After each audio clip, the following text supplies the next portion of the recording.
We have been quiet for too long. There comes a time when you have to say something. You have to make a little noise. You have to move your feet. This is the time. I'm Harry Dunn, and this is the Good Trouble Report.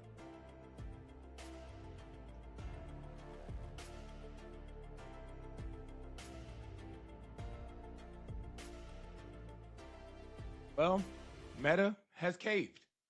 Earlier today, in a federal case in California brought by 48 states' attorneys generals, and the reason why it was 48 is because New Mexico has already filed their case and won their lawsuit against Meta, and Florida, because Florida is going to do Florida things, right? 48 states reached a settlement where Mark Zuckerberg has caved in a $17 billion settlement in a social media addiction case.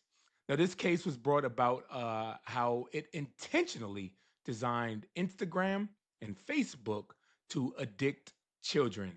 And they weren't out looking out for the well being of children. And they prioritized profits and growth of the company over the safety of children. Now, why am I talking about this on the Good Trouble Report?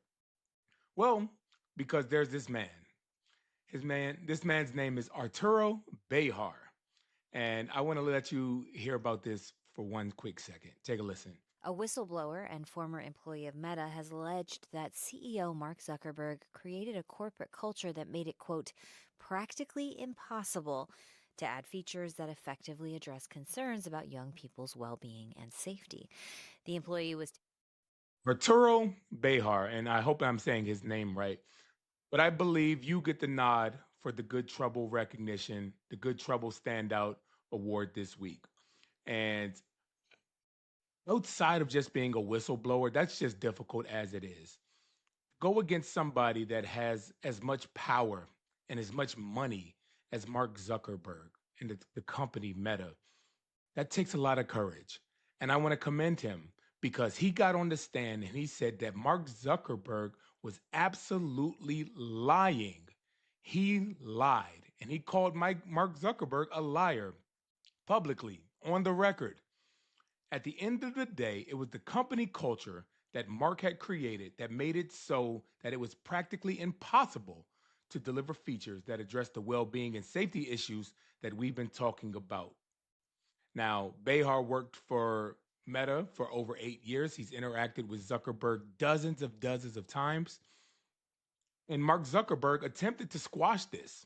Mark Zuckerberg did not. He said that they were making changes to safety. They were working on things to limit the amount of times that kids could spend on it.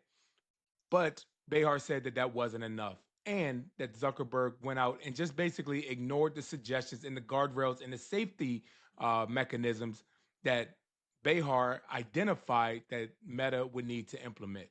And the only person, this is in the testimony, Behar said the only person that could have implemented this or said no to this, it wasn't a board of advisors, it wasn't a board of trustees, it was Mark Zuckerberg. I want to commend Mr. Behar. Like I said earlier, I know it's very courageous. It takes courage to get out there and speak against a man like Zuckerberg. Like Zuckerberg, let's remember, he was on the dais during Trump's inauguration. Mark Zuckerberg settled for $17 billion.